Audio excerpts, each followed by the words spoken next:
آج مجھے وہی آپ کو سمجھانا ہے۔ میرے پیارے آقا صلی اللہ تعالی علیہ وسلم کے پیارے دیوانوں، کلمہ پڑھ لینے کے بعد آدمی آغوش اسلام میں قدم تو رکھ لیتا ہے، لیکن اسلام کے کچھ تقاضے ہیں، اسلام کی کچھ ریکوائرمنٹ ہے۔ اسلام چاہتا ہے کہ صرف تم نام کے مسلمان نہ بن کے رہو، بلکہ مسلمان اگر ہو تو کمپلیٹ مسلمان بن جاؤ۔ اللہ عز و جل نے فرمایا یا ایھا الذین آمنوا ادخلوا فی السلم کافہ، اے ایمان والو اسلام میں پورے پورے داخل ہو جاؤ۔ ظاہر سی بات ہے، آپ کلمہ پڑھ کر مسلمان ہو چکے، آپ کو فائدہ ہوا، لیکن اسلام یہ چاہتا ہے کہ آپ کی ذات نفع بخش ہو۔ اسلام یہ چاہتا ہے کہ جس مذہب کے ماننے والے ہو اس مذہب کا حسن آپ کی زبان سے، آپ کے کردار سے چھلکتا ہوا دکھائی دینا چاہیے۔ یہ نہیں کہ آپ مسلمان تو کہلا رہے ہیں لیکن کردار جاہلانہ آپ کا ہو، انداز بالکل بے وقوف والا ہو، زندگی آپ کی آوارگی کی دہلیز پر پہنچی ہوئی ہو۔ نہیں، بلکہ جب آپ نے مسلمان اپنے آپ کو کہا ہے تو آپ کی زندگی سے حسن اسلام چھلکنا چاہیے، حسن اسلام نمایاں ہونا چاہیے۔ اسی لیے اللہ کے رسول صلی اللہ علیہ وسلم سے حضرت عمرو بن عبس نے پوچھا مل اسلام یا رسول اللہ، اے اللہ کے رسول اسلام کیا ہے؟ اب جو اسلام حضور نے بتایا، اتنا بڑا مجمع یہاں پر موجود ہے، پوری دنیا کے اندر بڑی آبادی مسلمانوں کی موجود ہے، ملک کے اندر بے شمار مسلمان موجود ہیں۔ میں چاہتا ہوں کہ ان مسلمانوں کی زندگی میں وہ اسلام جو پیغمبر رحمت نے بتایا اس اسلام کو تلاش کرو۔ تو میں یقین کے ساتھ کہہ سکتا ہوں اس اسلام کو جب ہم مسلمانوں کی زندگی میں تلاش کریں گے تو دور تک وہ اسلام نظر آتا دکھائی نہیں دے گا۔ آپ سوچتے ہوں گے وہ اسلام کون سا ہے؟ جب پیغمبر رحمت صلی اللہ علیہ وسلم سے پوچھا گیا مل اسلام یا رسول اللہ، اے اللہ کے رسول اسلام کیا ہے؟ تو میرے آقا صلی اللہ علیہ وسلم نے فرمایا طیب الکلام، پاکیزہ بات کرنا، پاکیزہ بات کرنا یہ اسلام ہے۔ تم اگر پاک اسلام قبول کر چکے ہو تو صرف تمہارا بدن پاک نہیں ہونا چاہیے، تمہارا وجود پاک نہیں ہونا چاہیے، جہاں نماز پڑھتے ہو وہ جگہ ہی صرف پاک نہیں ہونی چاہیے، تمہاری زبان بھی پاک اور زبان سے نکلنے والا جملہ بھی پاک ہونا چاہیے۔ طیب الکلام، ایک مسلمان جب زبان کھولے تو اس کی زبان سے نکلنے والے کلمات پاکیزہ ہوں۔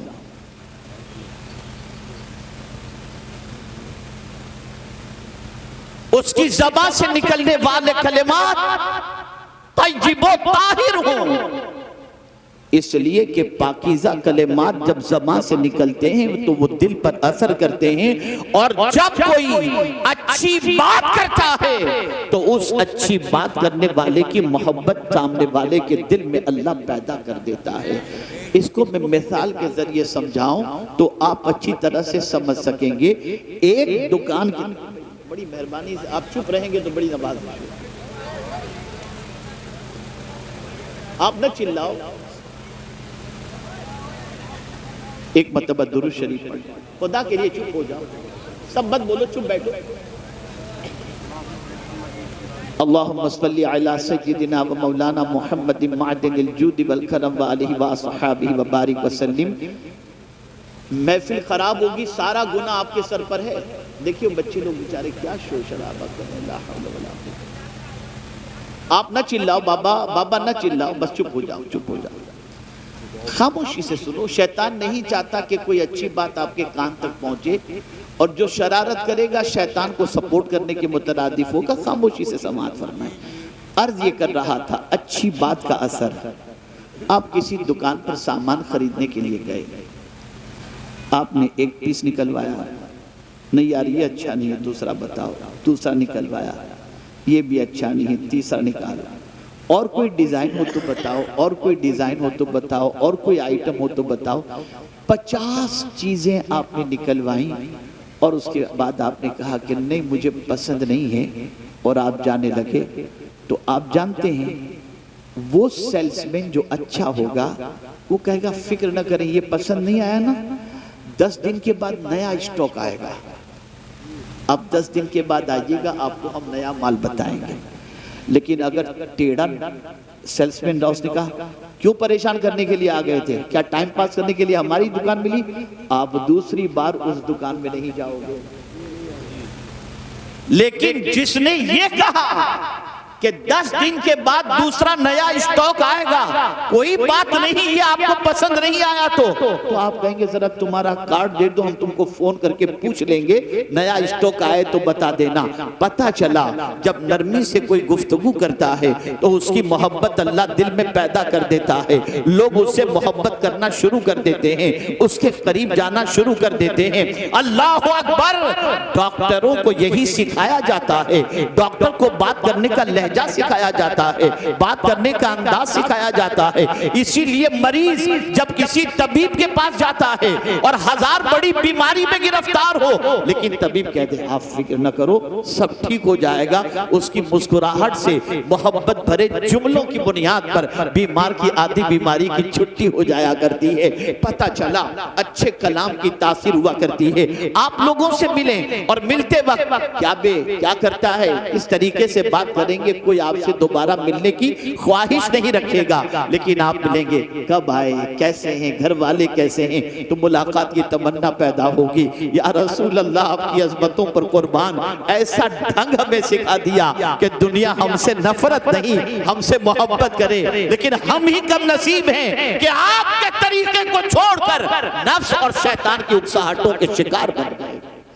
آج ہمارے لب و لہجے کو دیکھ لیجئے، ہمارے بات کرنے کے انداز کو دیکھ لیجئے، ہماری قوم تو پہچانی ہی جاتی ہے ماں بہن کی گالیوں سے،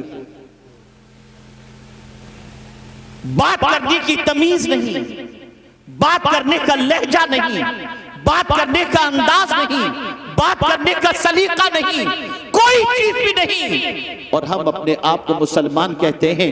اے اللہ کے رسول صلی اللہ تعالی علیہ وسلم کے پیارے دیوانوں، اگر ہم قرآن کا مطالعہ کریں تو قرآن ہمیں بتاتا ہے کس سے کیسے بات کرنی چاہیے، قرآن اس کا طریقہ ہمیں بتاتا ہے۔ آئیے سب سے پہلے جنرل انسانوں سے بات کرنے کے حوالے سے قرآن کیا کہتا ہے، تو قرآن کہتا ہے وَقُولُوا لِلنَّاسِ حسنا، لوگوں سے اچھی بات کہو۔ اللہ اکبر! جب بھی بات کرو تو اچھی طریقے سے بات کرو، جب بھی بات کرو تو اچھے الفاظ استعمال کیا کرو، اچھے لفظوں کا انتخاب کیا کرو۔ لوگ کہتے ہیں لفظوں کا کیا، جو چاہو بول دو، نہیں، لفظوں کی طاقت ہوتی ہے، لفظوں کی قوت ہوتی ہے، الفاظ بڑے معنی رکھتے ہیں، الفاظ کی بڑی طاقت ہوتی ہے۔ میرے پیارے آقا صلی اللہ علیہ وسلم کے پیارے دیوان